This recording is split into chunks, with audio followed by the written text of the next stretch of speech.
નવસારી મહાનગરપાલિકાની બીજી સામાન્ય સભા આજે ટાઉન હોલ ખાતે યોજાઈ હતી। બેઠક દરમિયાન મહાનગરપાલિકાની વિવિધ સ્થાયી અને અન્ય કમિટીઓની રચના કરવામાં આવી હતી। આ દરમિયાન કોંગ્રેસના ચૂંટાયેલા કોર્પોરેટરોએ કમિટીઓમાં સ્થાન ન મળતા ભાજપ પર લોકશાહીની અવગણના કરવાનો આક્ષેપ કર્યો હતો।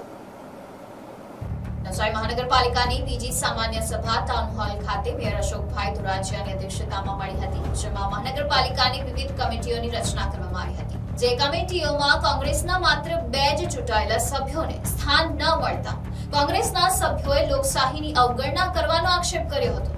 ત્યારે કોંગ્રેસના સભ્યોએ આક્ષેપ લગાવ્યો હતો કે સમગ્ર તંત્ર માત્ર ભાજપ પૂરતું જ સીમિત રહી ગયું છે। તેમણે આક્ષેપ કર્યો કે વિપક્ષના ચૂંટાયેલા 2 કોંગ્રેસ કોર્પોરેટરોને કોઈ પણ કમિટીમાં સ્થાન આપવામાં આવ્યું નથી, જે લોકશાહી મૂલ્યોની વિરુદ્ધ છે અને તેમની સાથે ઘોર અન્યાય સમાન છે।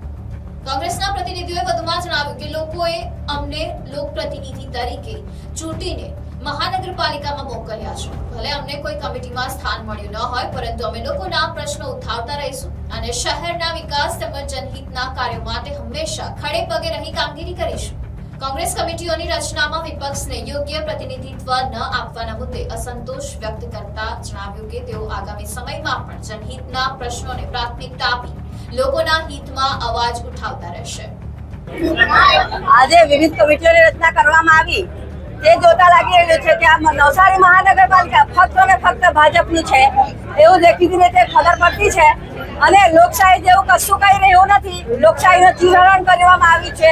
અમને કોઈ બી કમિટીમાં સ્થાન આપ્યું નથી। અમારા કોંગ્રેસ પાર્ટીના 2 અમે જ્યારે લોકો અમને ચૂંટીને મોકલાવ્યા છે, લોકપ્રતિનિધિ તરીકે અમે નવસારી મહાનગરપાલિકામાં આવ્યા છીએ, ત્યારે અમારી સાથે ઘોર અન્યાય કરવામાં આવ્યું છે। આગળ અમે લોકોના કામ કરીશું। લોકો અમને ચૂંટીને મહાનગરપાલિકામાં મોકલાવ્યા છે, ત્યારે લોકો માટે અમે ખડે પગે ઉભા રહીશું અને પડતી મુશ્કેલીઓને દૂર કરવાની પૂરેપૂરી કોશિશ કરું। ભલે અમેની કમિટીમાં સ્થાન આપવામાં નહીં આવ્યું, પણ લોકોના કામ કરવા માટે હંમેશા તત્પર રહીશું।